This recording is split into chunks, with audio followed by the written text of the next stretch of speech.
Beletrina v živo. Ana, živijo! Ej, daj mi povej, kako preživljaš te neobičajne čase?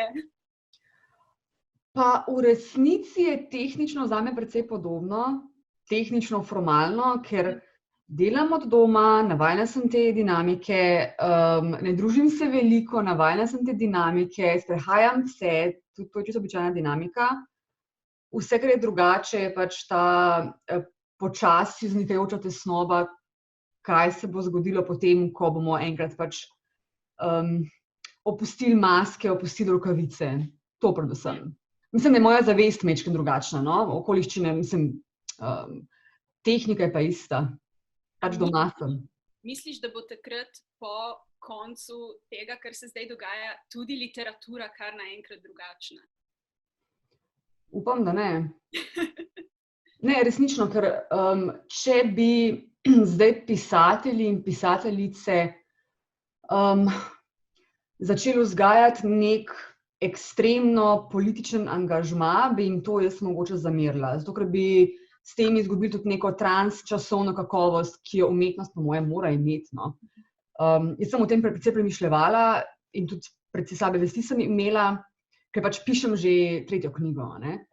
In sem se spraševala, a bi jaz zdaj morala na nek način vplesti te dejanske okoliščine vanjo, in sem se odločila, da ne, preprosto, ker prvič so mi že preblizu, jih ne znam potujiti na način, da bi lahko govorila v umetnostno, ne. Torej jih ne razumem dovolj, drugič pa se bojim, da bi ravno zaradi tega izgubila eno kakovost, ki jo recimo da v pisanju iščem, ne. Se pravi, v bistvu tisto, kar je mogoče preveč angažirano z navednicami, veš, levo, desno in tako naprej, se ti zdi, da mu manjka potem ta nadčasovna kategorija, ki si jo zdaj izpostavlja? Ja, pogosto. Jaz verjetno v svoji bralni karieri še nisem naletela na knjigo, ki bi znala eno zelo konkretno zgodovinsko okoliščino oziroma nekaj aktualnega predstaviti kot nadčasovno, ne. Predstaviti to na način neke nadčasovne zavesti. In to me moti, to za mene ni književnost, ampak dokumentaristika, kar je popolnoma legitimno, ampak jaz teh pojmov nerada jih mešam, no. Okej. Je pa na nek način zdaj, a imaš občutek, da je mogoče to v navednicah znova idealen čas za pisanje novega romana? A veš, ljudje ti dajo mir, pustijo te na miru, dajo ti čas. Ja, na nek način seveda je, čeprav miru nimam toliko, kot sem pričakovala, da ga bom imela. Po drugi strani pa, ne, če si tako dvomeč pa negotov človek kot jaz, se ves čas sprašuješ, kaj za vraga sploh počneš, a ne. In tudi ves čas preprašujem svoj privilegij, da tudi lahko pišem, pač da imam dom, kjer lahko sedim, da imam kompjuter, kjer lahko sedim, da si lahko vzamem ta čas, da premišljujem o nečem, kar se meni zdi pomembno, ne. Tako da ves čas cincam med tem, da ja, seveda to želim početi, to je edino, kar hočem, kar znam najbolje početi. Obenem pa tudi pritrkava slaba vest, da bi se mogoče morda lahko angažirala na druge načine, ampak ne vem, če bi bila v tistih načinih enako dobra. To je moja pač glavna skrb. Rekla si, da pišeš 3. knjigo, a ne? Ampak midve bova zdaj malo še o tvoji drugi knjigi govorila, o tvojem prvem romanu Mojstrovina. A se spomniš tistega, mislim, to je nek napol vic, napol izraz, da dejansko je kratka proza samo en tak poligon za prehod na daljšo prozo. A veš, kako se je pri tebi izvršil v bistvu ta prehod od kratke proze do romana Mojstrovina? Precej naravno. Jaz mislim, da mora biti človek, ki piše, zvest snovi, če ugotoviš, da nimaš snovi, ki bi pokrila 200 plus strani oziroma 150 plus strani, potem se romana preprosto ne lotiš, a ne. Pri meni je prehod v tem smislu zelo organski. Jaz, ko sem se lotila pisanja, nisem imela ne pisateljske kondicije in tudi ne mišljenjske kondicije, da bi se lahko lotila nečesa bolj kompleksnega oziroma nečesa bolj obsežnega. In bila kratka proza tudi primerna mojim motivom, mojim zanimanjem, ne, ker kratka proza je na nek način, ne bom rekla, mogoče pa berk, no.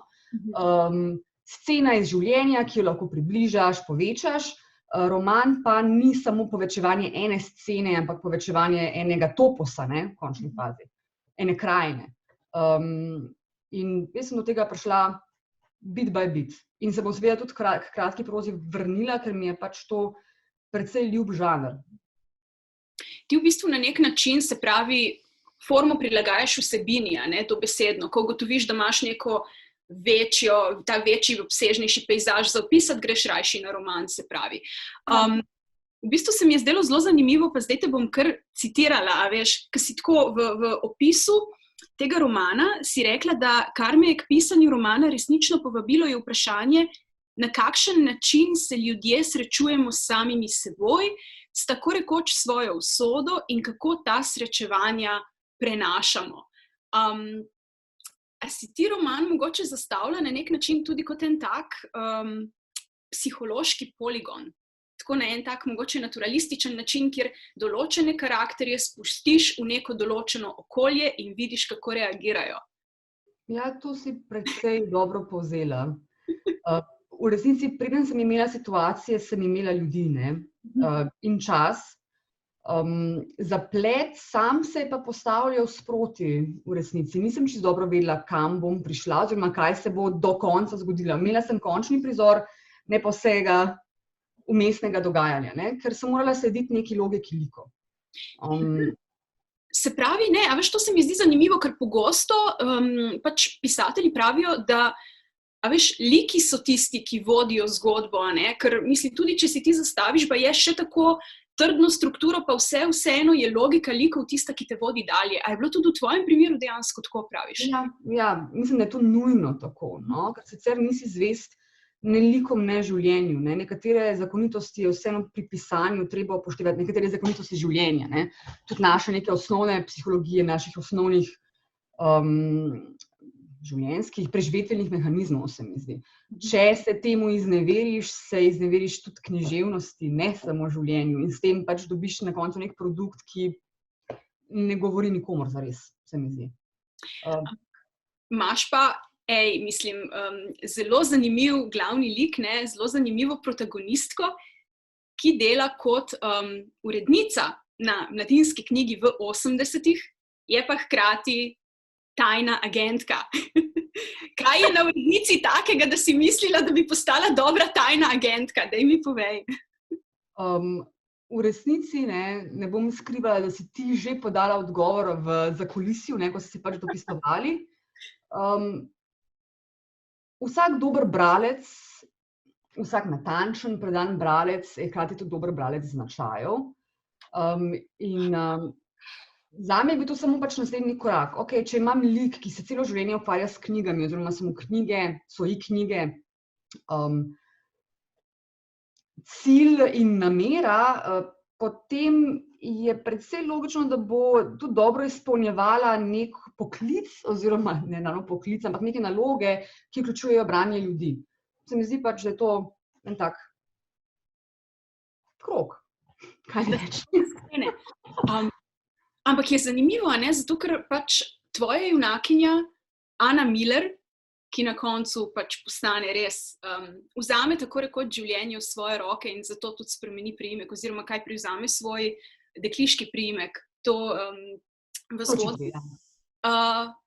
V bistvu se zdi, da na začetku sicer poskuša razbrati ljudi, ampak jih zmeraj razbere nekako po svoje, ne? Ker zmeraj zaupa točno tistim ljudem, ki jim mogoče ne bi smela zaupati, situacijo jo zapeljujejo in tako naprej, ampak ona se na nek način tudi mojstri pravzaprav, zato da bo to nekoč uporablja to za pisanje svoje mojstrine. Tudi en precej življenjski postopek, ne? Se skozi zmote, skozi serijo zmot, mogoče prideš do nečesa, kar bi lahko imenoval resnica o svojih soljudeh. In ona je seveda navezana na en tip interpretacije svoje okolice in tudi ljudi, ki pač v tej okolici nastopajo. Umetnikom pripisuje mogoče večjo vrednost, policajem mogoče manjšo vrednost, svojemu možu, ki se prav tako izneveril samemu sebi, tako tudi manjšo vrednost, itd. Pač ves čas se suče v nekih napačnih branjih, ne? Da na koncu pride do pravega. Ne samo pravega branja drugih, ampak tudi pravega branja sebe. Ne? Kaj je zdaj njena glavna namera, kaj mora v življenju storiti, da se bo dejansko lahko srečala svojo usodo in spoznala samo sebe. Ne? Ker je, kot vemo, precej boleč proces, nedokončan tudi. V bistvu se mi zdi zanimivo, da ona se zgleda odloči, da bo napisala knjigo, tako kot si ti rekla, takrat, ko sreča samo sebe. To je pa tudi, kako naj rečem, eden od zapletov, ena od ovir, s katerimi se pa srečuje njen sojunak, pravzaprav, njen ljubimec Adam, sooči se s to težavo pisanja druge knjige, ki mu pač kar ne gre od rok, oziroma na začetku mu gre še kar dobro od rok, potem pa na eni točki ugotovi, da te knjige ne more napisati. Kaj se tukaj spremeni pravzaprav? Ko zapade v en tak čuden hakelc med življenjem in umetnostjo. Mislim, da samo zapade v hakelc vere. In tukaj sem izhajala iz svoje izkušnje. Jaz zelo težko pišem prepričljivo o stvarih, o katere ne morem verjeti, ki se mogoče na nek način niso vsaj deloma preverile v življenju. In glede na to, da on piše roman o človeku, ki se skuša rešiti v umetnost, sam pa se na koncu skuša rešiti v ljubezen, je to predvsem velika diskrepanca, ker ugotovi, da svojemu junaku, ki je pravzaprav podaljšek njega samega, ne more pripisati teh vsebin, se mora junaku preprosto odreči. Napisati mogoče drugo knjigo, ker it doesn't work out, as he figured. Se pravi, ta vez med v bistvu literaturo in življenjem ti vidiš kot tako, da morata biti pravzaprav tesno povezani, če naj dejansko funkcionirata. Ja, jaz sem zelo kompleksen odnos do umetnosti, ampak mislim, da se ves čas oplajata, pač, da tako umetnost daje energijo življenju, kot življenje energijo umetnosti. In je treba biti precej previden pri tem, kako v umetnosti, kako to energijo plasiramo, na kakšen način jo pomenjamo. Mogoče ne znamo odgovoriti na to vprašanje še. Ker je vprašanje res za $1 milijon. Mogoče bom vedela čez 20 let, kaj točno Ana Schnabel misli in želi povedati. Trenutno sem pa še precej in off. Samo čutim, da moram ostati zvesta eni življenjski snovi, ker sicer ne vem točno, komu govorim. A se ti zdi, da bo to tisto vprašanje, ki bo mogoče postalo neko tvoje vodilo skozi pisanje? Veš, da bo to tisto vprašanje, ki ga boš raziskovala potem skozi opus in tako. Imaš zelo prav, zato ker se tudi v mojem aktualnem romanu, torej v romanu, ki ga pišem, to predvsem močno slika. Tudi tu je glavna junakinja pisateljica. In tudi ona se bori s procesi prihajanja do pripovedi, z opomenjanjem, strukturami in podobno. Sicer je kontekst dogajanja povsem drugačen, tudi njena motivika je precej drugačna, leta so drugačna, žanr je drug, ampak vprašanja pa ostajajo. In verjetno bojo za mene precej pereča ves čas. To prehajanje do pisanja se v romanu Mojstrovina dogaja v enem zelo pomenljivem zgodovinskem času. Izbrala si 80-ta, to se pravi, začne se tam jesen 1985, pa konča, če se ne motim, tam nekje aprila, maja 86, potem preskočimo v leto 96, pa je tudi razloženo zakaj. Ampak recimo zanima me, kaj je bilo zate tako intrigantnega v tem zgodovinskem času, kjer zapišeš, to se mi je zdelo tako zelo posrečeno. Stopnišče je kričalo o režimu, ki je zašel v krizo. Tukaj je seveda nekaj zelo intimnega. Jaz sem 80-ta rada zaradi umetnosti, ki so jih pač 80-ta dala, vse od literature do glasbe, predvsem glasbe. Da sem se pa dejansko odločila zanje, me je pa vodilo zlasti to, da so bila za pisatelje, za vse, ki so se intelektualno udejstvovali v 80-ih, je bilo veliko vprašanje, kako svoje tekste angažirati na način, da bodo dejansko participirali v družbi, da bodo imeli neko moč, da ne bodo samo mrtve črke na papirju, ker je tudi moje pač osebno zanimanje. koliko veljave imajo besedila, koliko veljave ima književnosti, koliko veljave ima dejansko intelektualno to salonsko dejstvovanje. In se mi zdelo, da se to nekako dobro poklopi tako z Adamovimi, recimo da duševnimi mahinacijami, kot tudi z Aninimi. Torej, vprašanje pisanja je tukaj centralno. Vprašanje moči pisave, angažmaja pisave, pomena pisave, prostora, vse to. In 80-ta v Sloveniji so bila to. Pač Nova revija se je angažirala s teksti in se je angažirala uspešno.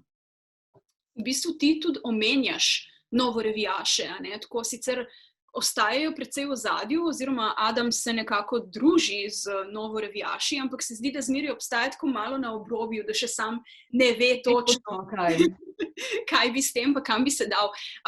Zdelo se mi je zanimivo, veš, ker v bistvu sem pomislila, a si imela ti mogoče občutek, da je bil ta čas mogoče zadnji čas, zaenkrat, ker pač prihodnosti ne moremo napovedati, ampak da je bil to zadnji čas, ko je slovenska književnost tako močno zarezala v družbo na širši ravni. Zato sem se pa tudi obrnila v ta čas, ker je književnost dobila noge. Danes recimo, da šepa, pa ne zaradi kakovosti, ne govorim, ne namigujem, da kakovost je manjša, ampak okoliščine niso takšne, da bi književnost upotegnila, oziroma da bi za seboj potegnile književnost. Ne še, mislim, da prihajamo v ta čas, ko bo literatura dejansko imela malo večjo vrednost in pomen.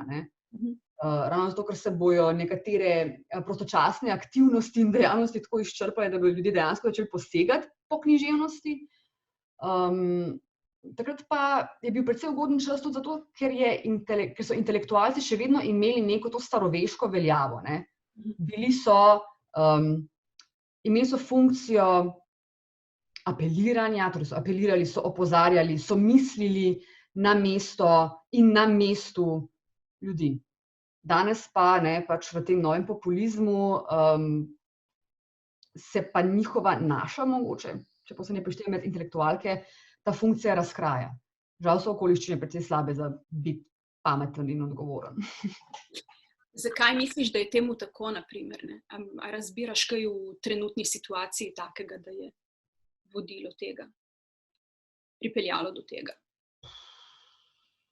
Verjetno je bil kar dolg proces, da je prišel do te točke. Precej dolg in jaz verjetno v tako kratkem formatu, kot je ta en pogovor, nisem niti približno sposobna artikulirati glavnega problema, ampak nekje se je zalomilo v odnosu do vednosti in v odnosu do znanja. In jaz te točke v recimo zadnjih 40 letih še nisem znala poiskati.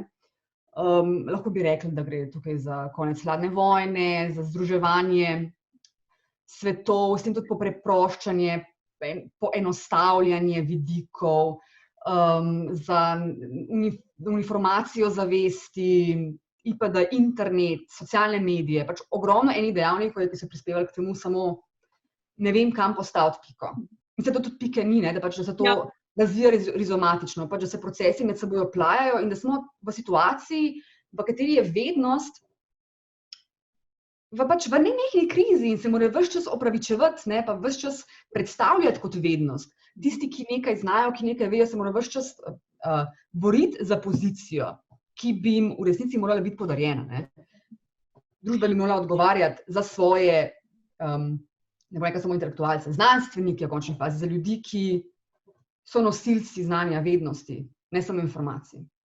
To je tudi ena od stvari, ki jo v bistvu ti v knjigi zelo lepo razložiš, da ni neke prelomne točke, da je ta ideja o prelomni točki pravzaprav iluzija, ker vse je samo del vpisovanja v en daljši proces. Eno širšo, bolj kompleksno podobo. In to vprašanje, ki se ga zdaj postavlja, je tudi nekaj, s čimer se jaz intimno in tudi vedno se bom še v literaturi predvsej ukvarjala, ker me zanima, kje se te stvari zalomijo in kako pač se tokovi poklopijo v najslabšo možno različico. Ker zdaj živimo v bistvu najslabšo varianto sodobnosti. Pravzaprav. Pa veš, kaj mi je zanimivo, ker v bistvu včasih se avtorice in avtorji recimo za ta zgodovinski okvir, ne, odločijo mogoče tudi zato, ker v tem vidijo neko podobnost s sodobnim časom. A ti vidiš mogoče kakšne vzporednice, mogoče ravno v tem skozi lik Ane, pravzaprav glavne junakinje? Ja, mogoče je tukaj prisoten nek feminističen podton, ne. Jaz sem se tudi skozi ta roman, mogoče ne toliko eksplicitno, ampak namignila sem na vprašanje avtoric, oziroma pisateljic našega položaja, naše pravice do pisanja, naših lastnih soba. In ja, tukaj se recimo, da prevezuje z aktualnimi časi, kjer se zdi, da ženske že zasedamo nek prostor veljave, ampak ne vem, če je temu točno tako, ne, ker moramo vedno znova ta prostor veljave potrjevati, opravičevati, hoditi na predavanja z ogromno knjigami, da dokažemo svoje znanje, hoditi na Zoom konference, spremljene z ogromno nekimi premisleki. Bistveno bolj nervozno nastopamo v tem prostoru še vedno, se mi zdi. Ne? In Ana je tudi pač en tak, Ana iz romana je še vedno en tak nervozen subjekt. Ne? Čeprav ima srečo, da ji podelijo nekaj fokusa. Ana iz romana je najprej urednica, ne? Avtor je Adam, recimo. Pa tudi zato, da ona postane urednica, pravzaprav sprejme v resnici kar težek kompromis, ki jo tudi dolgoročno precej stane. Ja, in sprejme ga preprosto zato, ker se dobro zaveda, da kot ženska na tak položaj nikoli ne bo prilezla. Ne? Da mora trgovati s svojim dostojanstvom, če želi doseči, kar misli, da je namenjeno. Ne? Kar pa tudi je precej sodobna zgodba, žal, večine žensk, veliko žensk, no, ne bom rekla večina, ampak veliko. Ona se nekako osvobodi šele v 90-ih, šele takrat lahko, pa sva rekli tudi prej, ne, da to se lahko zgodi, zato ker na nek način sreča sebe, zaokroži svojo zgodbo, ali kako bi rekla, je bil to tudi nek simbolen prehod 80-ta, 90-ta tranzicija, ki se izvrši in tako naprej. Ja, nekateri procesi so se kvazi končali in ona se lahko v te procese naselila kot suveren subjekt. Ne. Najprej je seveda morala pripoznati svojo preteklost, jo narediti javno, da se od nje lahko osvobodila in začela pisati. Ne. Je pa tukaj zame važno tudi to, da Ana v resnici ukrade točno tisto, česar Adam v življenju ni znal ukrasti. Ne. In to je prepričljivo v življenju preverjeno zgodbo. Njuno zgodbo. Ja, ker tukaj nastopi ta metafiktivni moment, a ne? Tvoja knjiga nosi naslov Mojstrovina. Adam v romanu piše roman Mojstrovina, ki ga sicer ne dokonča, ampak potem Mojstrovina v romanu vseeno nič drugega. Točno to, ampak pod tisto Mojstrovino je pa podpisana Ana Adamič. Čigavo Mojstrovino torej mi beremo pravzaprav, veš, to vprašanje se mi zastavlja. Jaz ne vem, ampak v resnici beremo Mojstrovine Ane Adamič, ki jo je slučajno zapisala Ana Schnabel, ne, njen veliki, ko se temu že reče, medij.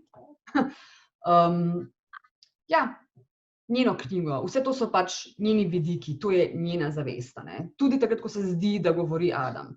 Pač te vsebine so Adamu pripisane. V bistvu je bilo pa to zanjo tudi en tak, kako ne rečem, eno pogumno dejanje pravzaprav, ne? Ker to izpostavljanje njene, recimo temu, problematične preteklosti ni bilo najlažje, si predstavljam, ampak imela je, da je stopila naprej in povedala svojo zgodbo, kar ne bi bil nekako bistveni moment tega. Emancipacije v resnici. Ja, ne. to da refleksija, ne, na nek način. Ja. In ko si prej pač spraševala o tem, koliko je roman sodoben, tudi ta emancipatorni moment, se mi zdi precej pomemben, ker emancipacija je izvršena, ko ne gremo ljudje v neki procesi do konca. In ona je šla do konca. Ona je v resnici razrušila svoje prejšnje življenje, ga povsem povnanjila, si tako rekoč srečala s to usodo, z usodo, v kateri je prodala, zapravila svoje dostojanstvo, da je lahko začela na novo. Mogoče ne bolje, ampak zagotovo drugače, ne? Kot skozi ta proces si je izborila glas, kar pa pač pisatelji in pisateljice imamo. Ne? Koliko je bilo recimo nekega praktičnega raziskovalnega dela vpletenega v tvoj roman? Veliko. Pa tudi veliko obupovanja, ker do določenih dokumentov nisem prišla, potem pa mi je pomagal kolega zgodovinar, ki mi je, ko sem bila v Srbiji, pošiljal dokumente, tudi partijske izkaznice, tudi, kako se temu reče po slovensko, navodila za delovanje v tajnih službah in podobno. Ko sem dobila občutek za to, kako je to dejansko potekalo, sicer pač so bili dokumenti, ki so se nanašali na pač ta najbolj svinčena leta Jugoslavije, se pravi 50-60, ne? Ampak pač potem po pogovoru z njim sem ugotovila, da so se postopki precej, kako bi rekla, razrahljali, ampak da je neka osnovna intenca, instanca še vedno ostala. Ne? Pač mi nismo imeli uniformiranih policistov, kot so bili Štazi, ne? Ampak preprosto pač civiliste, ki so ravno tako opravljali neko režimsko delo. Preprosto. Prebrala sem ogromno knjig, tudi teh najbolj preglednih sem dobila občutek za to, kako se je Jugoslavija skozi desetletja razvijala. Pogledala dokumentarce, ki so bili na voljo, se je ogledovala umetnost, ki je bila na voljo. Ne? Tudi ko sem bila v Beogradu, sem pač dobila nek občutek za 80 tam, ki so seveda močno vplivala na 80 v Sloveniji. Čeprav je bila Slovenija v marsičem bolj progresivna, ne? Mogoče zaradi bližine Avstrije, zaradi tega občutka, da se pa mi odpiramo v nekaj drugega, ne? V nekaj nepohladnega. Ja, na zahod. Kako se imamo pa zdaj fajn. Ogromno, no. Ves čas sem imela občutek, da ničesar ne razumem. Potem sem seveda tudi opravila ogromno intervjujev z ljudmi, ki so preživeli tisti čas v cvetu svoje mladosti, v letih Ane in Adama, ne? In tudi k sreči našla pač ljudi, ki so opravljali delo, ki ga je opravljala Ana. Naloge. Zate je bil torej ta moment verodostojnosti romana v bistvu zelo pomemben, se mi zdi. Ja, ker sicer ves čas sem se borila z vprašanjem, a bo to zdaj dobesedno sapunica. Aha. A veš, da bom jaz svoje like opremila z nekimi dejavnostmi, ki sodijo v turško nadaljevanko, ne pa v roman Ane Schnabel leta 2020. Ne? In upam, da mi je uspelo, no, v resnici. Ja, veliko breme je bilo to zame. Ampak ker me je pač to delovanje režima v 80-ih precej zanimalo, sem vedela, da moram iti tja, no? Da moram zbrati ta jajca, da se odpravim nek teritorij, ki je meni mogoče malo nelagoden. Kočljivo vprašanje, koliko je to roman sključen? Ne vem. Res, iskreno ti odgovarjam, ne vem. Zagotovo sem skušala malo ironizirati moške, ne, moški del intelektualne srednje 80-ih, pa ne samo 80-ih, pa kar pač naših moških prednikov, recimo da, ampak se nisem hotela nikogar specifično obesati. Nihče ni tisti, ki bi zdaj pomen do konca odpiral. Ne. Ampak ja, pač kot mlada feministka me seveda te stvari precej zabavajo. Bolj se pravi za neke tipe, ne pa za neko specifično osebo. Ja, za bolj tipe, ja. Mislim, Zofija in Vitomil sta zelo zanimiva lika. Policaja, pravzaprav. Imaš rada? Mislim, sliši se tako že skoraj patološko ali karkoli, ampak to me tudi zanima, verjetno je bilo vpleteno s tem, koliko raziskav si ti opravila, preden si tudi nek lik zasnovala, a ne? Ker Zofija ima tisto zavajajočo prijaznost, ki se potem zmeraj obrne v svoje nasprotje pravzaprav. Ja, in tudi predvsem melanholična je v resnici, ne? Ja.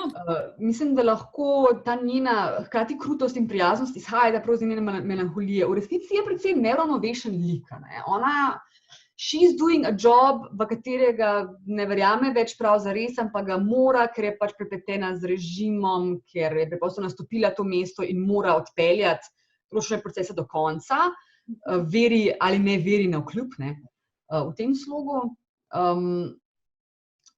Ja, in melanholija je tista, ki jo pač nekako žene dalje. Mislim, zasnovala sem jo kot lik, ki hrepeni po drugačnem življenju, ampak ne zmore drugačnega življenja. Kot večina ljudi v resnici ne zmore drugačnega življenja, ne glede na to, na kateri strani zgodovine so, kako lepo zgodovino delajo, kako grdo delajo. Ne. Hkrati pa tudi pri Vitomilu, kar naprej, mislim, zgleda en tak prijazen starček, ampak v enem momentu začne njegova maska razpadati in na plano pride tista prikrita agresija, ja. Ki jo Ana zazna. Jaz, kot sem pač snovala njune zadnje zgodbe, ki sicer niste izpisani,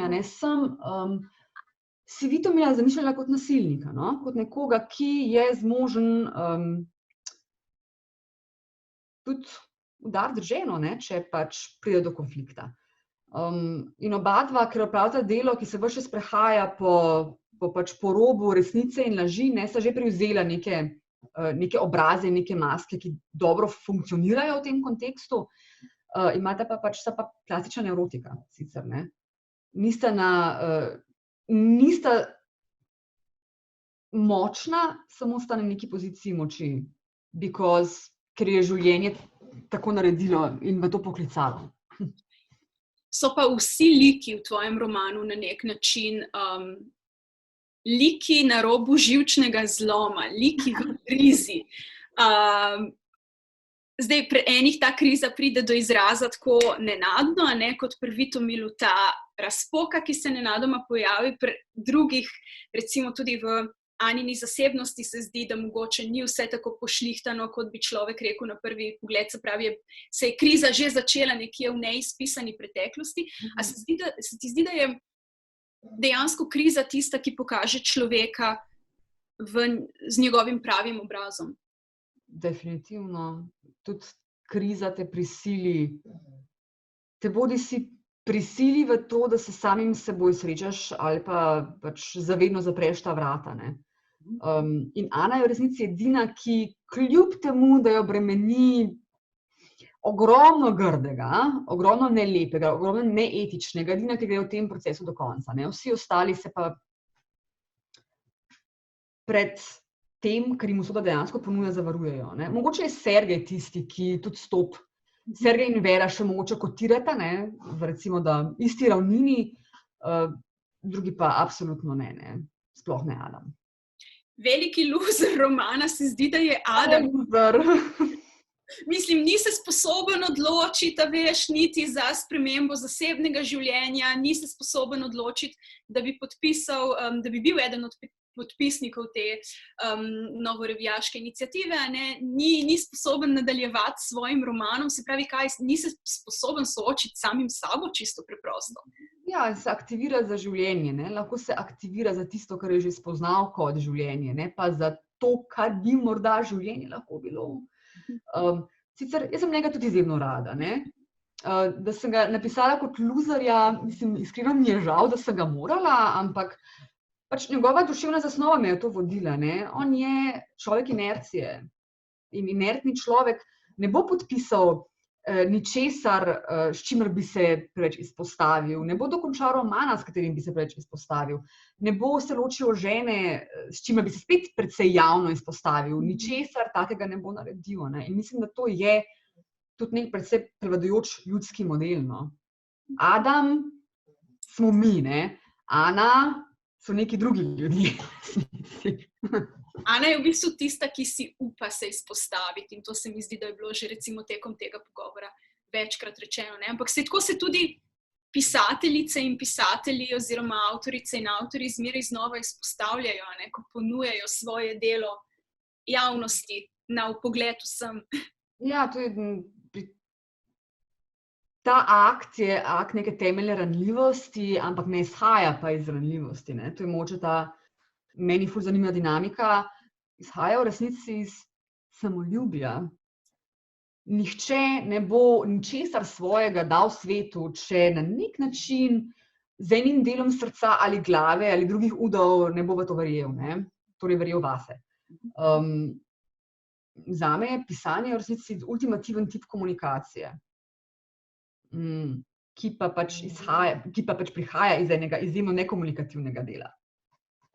Ampak komunikacija, ki v bistvu poteka na kakšen način, tako da ti pač sporočaš nekaj, potem pa prepustiš, da se sporočilo razprši, ali kako? Ja, potem pa dopustim, da se ne sporočilo razprši, ampak da se drugi ljudje pogovorijo o sporočilu tega romana in pač, da se drugi ljudje konsolidirajo okoli sporočila. Jaz pač te kontrole nimam več, ker sem jaz želela sporočilo oziroma pomeniti, sem naredila, kaj bo pa nastalo v glavah drugih ljudi oziroma v bralnem dejanju popolnih tujcev.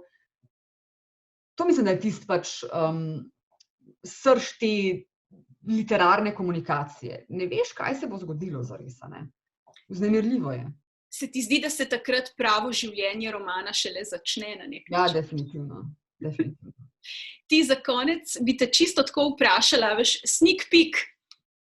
Tretji roman pišeš, ne, ja. Rekli si, da je žanrsko nekaj drugega. A lahko kaj več poveš ali še prehitro? Krimič, ne hecam se, krimič. Odlično. Kako je krimiča? Kako se spopadaš s pisanjem krimiča? Imaš kakšen zaplet tipa Agathe Christie ali je to nekaj popolnoma? Ni tako podeželski, je precej delavsko-čefurski, ne? Ne gre tukaj za neke urejene vrtove, ampak bolj za mladino, ki nabija nogomet in posluša Michaela Jacksona. Tega se nisem nautila na pač klasičen whodunit način, ampak skušam samo pristopati bolj literarno, torej pač skozi, recimo, da svojo psihološko, upam, da ne psihologizirajočo tehniko, ne. Krimič mi ponuja, pač to je teritorij, na katerem se lahko razpasejo vsi liki, vse zavesti do svojega maksimuma. Vse patologije tudi. Vse patologije, vse motivacije in pač meni je to eden izmed najbolj zanimivih žanrov in si pač želim krimič napisati že od svojega 18. leta. Jaz sem pa končno zbrala pogum, ker sem se z mojstrovino vsaj delno naučila pisati roman, ne. Tako. Ja, nič, pol pa rečemo sam še veliko sreče pri tvojem nadaljnem procesu in seveda, ne, da povemo, Mojstrovina se prodaja tudi na spletni strani www.beletrina.si ali je sam beletrina.si, pa dobi se za izposojo na Biblosu, ne? Tako da jo bodo ljudje brali. Upam, da bo imela lepo življenje, lepše kot Adam, recimo. Držimo pesti, Ane, ni želimo vse najboljše. Tebi pa tudi, no, mislim, ustvarjalno karanteno, ne, pa pač veselimo se novega romana. Pa pozdrav muckom. Pozdravi. Koliko imaš ti? Ti imaš enega mačka pa 2 psa? Tako. Lepo jih pozdravi. Saj Lucy tukaj zraven mene smrči, upam, da se nisem slišala. Nič nisem slišala. Lepo bodi, Ana, pa fino nadaljuj z delom. Čau! Čau, čau. Beletrina v živo.